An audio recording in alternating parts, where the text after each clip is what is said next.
മസാല ബോണ്ടിൻ്റെ കാര്യത്തിൽ ഇ ഡിയുടെ തുടർ നടപടി കേരള ഹൈക്കോടതി തടഞ്ഞു.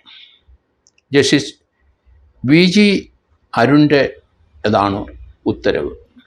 സർക്കാരിന് വലിയ ആശ്വാസമായി ഇത്. കാരണം വളരെ വിവാദമായിരുന്നു മസാല ബോണ്ടിൽ നിന്ന് നമ്മൾ പണം എടുത്തത്. സർക്കാരിൻ്റെ ഡെവലപ്മെൻറ്റിന് യാതൊരു പണവും ഇവിടെ ഇല്ല. കേരള ഗവൺമെൻറ്റിന് ഇപ്പോഴത്തെ ഹൈക്കോടതിയുടെ ആ ഓർഡർ വലിയ ആശ്വാസകരമാണ്. ഇതേപ്പറ്റി വിശദമായി പഠിക്കാതെയും അതിൻ്റെ കാര്യം മനസ്സിലാക്കാതെ വളരെയധികം വാർത്തകൾ സർക്കാരിനെതിരായിട്ട് ഈ മസാല ബോണ്ടിൻ്റെ കാര്യത്തിൽ വന്നു. അത് വലിയ തട്ടിപ്പാണ് വെട്ടിപ്പാണെന്നൊക്കെ ഉള്ള രീതിയിലും സർക്കാരിന് അധികാരമില്ലാത്തൊരു സ്ഥലത്തു നിന്നാണ് പണം ലോൺ എടുത്തത് എന്നൊക്കെയുള്ള വാർത്തകൾ വന്നപ്പോൾ സർക്കാരിനെ എല്ലാവരും പഴിച്ചു. പക്ഷേ കിഫ്ബി ഹൈക്കോടതി കൊടുത്തിരിക്കുന്ന ആ ഒരു കേസിൽ ഇ ഡിയുടെ തുടർ നടപടികൾ സ്റ്റേ ചെയ്തുകൊണ്ടാണ് ഹൈക്കോടതി ഉത്തരവിട്ടിരിക്കുന്നത്. ഇതേപ്പറ്റി പ്രൈം വിറ്റ്നസ്സിൽ നേരത്തെ വിശദമായ ഒരു കുറിപ്പ് അല്ലെങ്കിൽ വിശദമായ ഒരു ടോക്ക് ഞാൻ നടത്തിയിരുന്നു. കാരണം അത് പഠിച്ചു കഴിഞ്ഞപ്പം പൊതുജനങ്ങൾ അത് മനസ്സിലാക്കണം. അന്ധമായി കേരള ഗവൺമെൻറ്റിനെ, മുഖ്യമന്ത്രിയെ എതിർക്കരുത് എന്ന് അത് മനസ്സിലാക്കിയപ്പോൾ ആണ് നമ്മൾ അങ്ങനെയൊക്കെയുള്ള ഒരു ചിന്ത കേരളത്തിലെ ജനങ്ങളുടെ മനസ്സിലേക്ക് വരണം. രാഷ്ട്രീയ പ്രേരിതമായ പല വാർത്തകളും നമ്മൾ കണ്ടു. അതിലോട്ടൊന്നും പോകാതെ എന്താണ് കിഫ്ബി ഇക്കാര്യത്തിൽ ചെയ്തത് എന്ന് നമ്മൾ മനസ്സിലാക്കണം. കേരള ഇൻഫ്രാസ്ട്രക്ചർ ഡെവലപ്മെൻറ്റ് ഫണ്ട് അത് ചെയർമാന് മുഖ്യമന്ത്രിയാണ്, വൈസ് ചെയർമാൻ ധനമന്ത്രിയാണ്. അന്ന് തോമസ് ഐസക് ആയിരുന്നു, അന്ന് chief secretary K M Abraham ആയിരുന്നു. ഇവർ 3 പേരും കൂടിയായിരുന്നു കിഫ്ബിയുടെ ആ തുടക്കത്തിലെ അതിൻ്റെ പ്രവർത്തനം എവിടെ നിന്ന് ഫണ്ട് ഒപ്പിച്ച് വേണം നടത്താനെന്ന് തീരുമാനമെടുത്തത്. അതൊരു നല്ല തീരുമാനം തന്നെയായിരുന്നു. കാരണം സാമ്പത്തികമായി വളരെയധികം പിന്നോക്കം നിൽക്കുന്ന ഒരു ഗവൺമെൻറ്റാണ് കേരള ഗവൺമെൻറ്. മുഖ്യമന്ത്രി പിണറായി വിജയൻ വന്ന ശേഷം ദൈനംദിന കാര്യത്തിനും അതുപോലെ തന്നെ ശമ്പളം കൊടുക്കുന്നതിനും പെൻഷൻ കൊടുക്കുന്നതിനും അങ്ങനെയുള്ള പണമില്ലാതെ വന്നപ്പം എല്ലാ മാസങ്ങളിലും നമ്മൾ റിസർവ് ബാങ്കിൽ നിന്ന് പണം ലേലത്തിലെടുത്ത് വലിയ പലിശക്കെടുത്ത് മുന്നോട്ട് പോയിക്കൊണ്ടിരിക്കുകയാണ്. ഇവിടെ ഡെവലപ്മെൻറ്റിന് പണം തികയില്ല, അത് പലിശയ്ക്ക് വേണ്ടി മാത്രം കൊടുത്തുകൊണ്ടിരിക്കുന്ന കാഴ്ച കണ്ടപ്പം നമ്മൾ അടിയന്തരമായി പ്രാധാന്യം അറിയിക്കുന്ന 6 മേഖലകളിൽ ഫണ്ട് കിട്ടാൻ വേണ്ടിയിട്ടാണ് കിഫ്ബി ബോണ്ട് നിന്ന് നമ്മൾ പണം വായ്പ എടുത്തത്. ആ 6 മേഖല, ഒന്ന് കേരളത്തിലെ റോഡ് വികസനം തന്നെ, പിന്നെ IT മേഖല, വാട്ടർ സാനിറ്റേഷൻ, അത് അടിയന്തരമായി കേരളത്തിൻ്റെ ആരോഗ്യസ്ഥിതിക്ക് ആവശ്യമാണ്. പിന്നെ ഹെൽത്ത് കെയർ, കോവിഡിന് ശേഷം ഹെൽത്തിനെ ഡെവലപ്മെൻറ്റിന് നമ്മൾ പണം കണ്ടെത്തേണ്ടിയിരിക്കുന്നു. വിദ്യാഭ്യാസ മേഖലയിലുണ്ടായ നമ്മുടെ പുരോഗതി, എഡ്യൂക്കേഷന് പണം വേണം. പിന്നെ എനർജി, അതിനും നമുക്ക് പണം വേണം. ഇങ്ങനെ 6 മേഖലയിൽ ഒരു പൈസ പോലും പണം മുടക്കാൻ സർക്കാരിൻ്റെ ഖജനാവിലില്ലാതെ വന്നപ്പോഴാണ് മസാല ബോണ്ടിനെ പറ്റി ആലോചിച്ചത്. മസാല ബോണ്ട് അവിടുത്തെ ലണ്ടനിലെ സ്റ്റോക്ക് എക്സ്ചേഞ്ചുകളിൽ അവിടെ ധാരാളം കമ്പനികളുടെ പണം നിക്ഷേപിച്ചിട്ടുണ്ട്, പല ബാങ്കിൻ്റെ ഉണ്ട്. അതെല്ലാം ഇന്ത്യൻ റുപ്പിയിലാണ്. ധാരാളം ഫണ്ട് അവിടെ ഉണ്ട്. അത് മറ്റൊരു രാജ്യക്കാർ അതിൽ എടുക്കാൻ സാധ്യത വളരെ കുറവാണ്. പക്ഷേ ആ പണം തരാൻ മസാല ബോണ്ടിൻ്റെ അധികൃതർ റെഡിയായിരുന്നു. അതിന് മസാല ബോണ്ട് എന്ന പേര് വരാൻ കാരണം ഇന്ത്യയിൽ നമ്മൾ മസാലയുടെ കാര്യമാണ് നമ്മുടെ ദൈനംദിന ജീവിതത്തിലെ വളരെ പ്രാധാന്യമുള്ള ഒരു ഘടകം തന്നെയാണല്ലോ മസാല. അതുകൊണ്ടാണ് ലണ്ടനിലെ ഇന്ത്യൻ റുപ്പിക്ക് ഒരു മസാല ബോണ്ട് ഇട്ടിരിക്കുന്നത്. മസാല ബോണ്ട് എന്ന വിടാൻ തന്നെ കാരണം.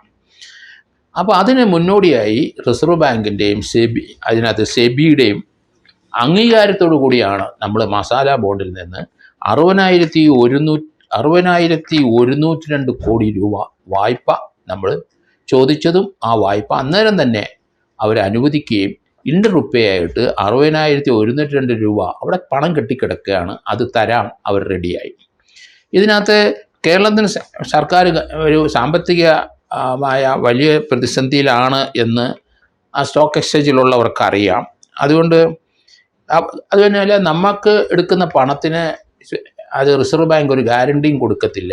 അങ്ങനെയൊക്കെ വന്നു കഴിഞ്ഞപ്പോൾ ഇതിനകത്ത് കേരള ഗവൺമെൻറ് വളരെ ബുദ്ധിപരമായി വൈദഗ്ധ്യമായി ധനകാര്യ എക്സ്പെർട്ടുകളുമായിട്ടൊക്കെ സംസാരിച്ച ശേഷം 1999 ഫൈനാൻഷ്യൽ ആക്ട് നിയമപ്രകാരം നമ്മൾ അതിനകത്ത് ഒരു നിയമത്തിന് അമെൻഡ്മെൻറ്റ് നടത്തുകയും 2004 ആക്ട് 4 പ്രകാരം അതുപോലെ തന്നെ 1999 ഫൈനാൻഷ്യൽ ആക്ട് ഇതിൽ ചില നിയമ ഭേദഗതികളൊക്കെ വരുത്തിയിട്ടാണ് നമ്മൾ ഈ ഫണ്ട് അവിടെ നിന്ന് കൈക്കലാക്കിയത്.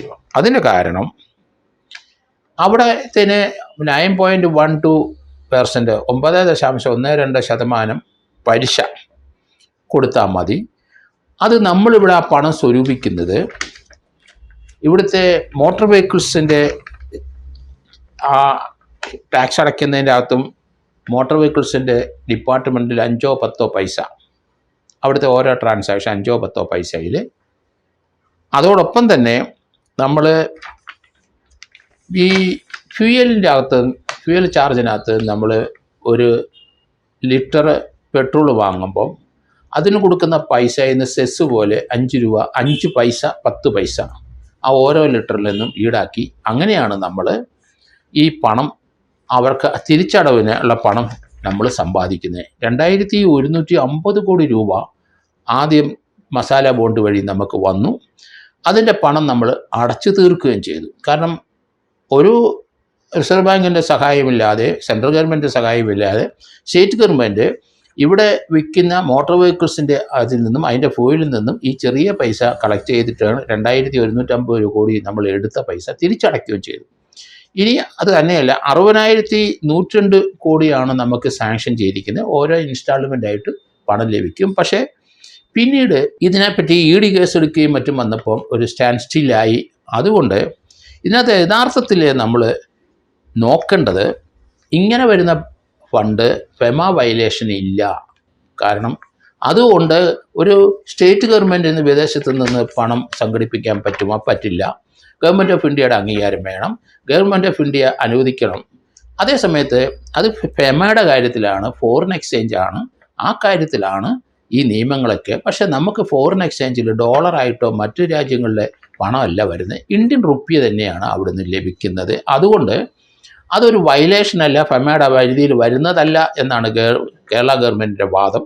അത് ഹൈക്കോടതിയിൽ പറഞ്ഞിട്ടുണ്ടാവണം. ഏതായാലും തൽക്കാലം EDയുടെ നീക്കം, കാരണം ഇതിനകത്ത് ഫെമ വയലേഷൻ ഇല്ല, ടെക്നിക്കലായിട്ട് പറഞ്ഞാൽ ഫെമ വയലേഷൻ. അതുകൊണ്ട് അത് തൽക്കാലം ഇപ്പം അത് EDയുടെ വയലേഷനിൽ ഇല്ല എന്നുള്ള ഒരു നിഗമനത്തിൽ ആയിരിക്കണം ഹൈക്കോടതിയുള്ള വാദഗതികൾ വന്നത്. അങ്ങനെ അത് തൽക്കാലത്തേന് സ്റ്റേ ചെയ്തിരിക്കുകയാണ്, തുടർ നടപടി.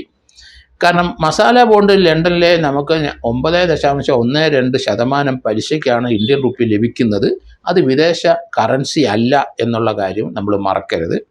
അതുകൊണ്ട് കേരള ഗവൺമെൻറ്റിന് ഇപ്പം ഹൈക്കോടതിയുടെ ഈ സ്റ്റേ താൽക്കാലികമായി EDയുടെ പ്രവർത്തനങ്ങൾ സ്റ്റേ ചെയ്ത് അത് ആശ്വാസകരമായ ഒരു കാര്യം തന്നെയാണ്. ഇതിനകത്ത് ഈ കിഫ്ബിയുടെ ചെയർമാനായിട്ട് മുഖ്യമന്ത്രിയും വൈസ് ചെയർമാനുമായിട്ട് ധനകാര്യമന്ത്രിയും, അന്ന് തോമസ് ഐസക്കായിരുന്നു, ഇന്ന് ബാലഗോപാലാണ്. അതുപോലെ ചീഫ് സെക്രട്ടറിയും പ്ലാനിംഗ് ബോർഡും മെമ്പേഴ്സും അതുപോലെ ഫിനാൻഷ്യൽ സെക്രട്ടറിയും, അങ്ങനെ സർക്കാരിൻ്റെ ഉന്നത പൊസിഷനിൽ ഇരിക്കുന്ന എല്ലാവരും അതിനകത്ത് മെമ്പേഴ്സാണ്. അതുകൂടാതെ എക്സ്പെർട്ടായിട്ട് 7 മെമ്പേഴ്സും ഇതിനകത്തുണ്ട്.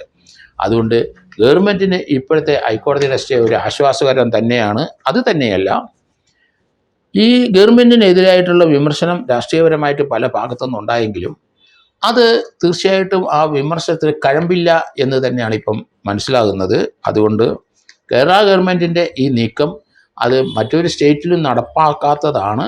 ഈ നീക്കത്തിന് അംഗീകാരം നേരത്തെ കേരള ഗവൺമെൻറ്റിൻ്റെ ഫിനാൻഷ്യൽ ആക്ട് 1999 അതിൻ്റെ അമെൻഡ്മെൻറ്റ് ആക്ട് പ്രകാരം റിസർവ് ബാങ്കിൽ നിന്നും അതുപോലെ തന്നെ മറ്റ് സെബിയുടെ നിന്നും അംഗീകാരം വാങ്ങിച്ച ശേഷമാണ് ഈ പണം കൈക്കലാക്കി എന്നുള്ള കാര്യം നമ്മൾ മറന്നു പോകരുത്. അതുകൊണ്ട് കേരള ഹൈക്കോടതിക്ക് അത് മനസ്സിലായിട്ടുണ്ടെന്ന് തോന്നുന്നു ആ വാദഗതികൾ.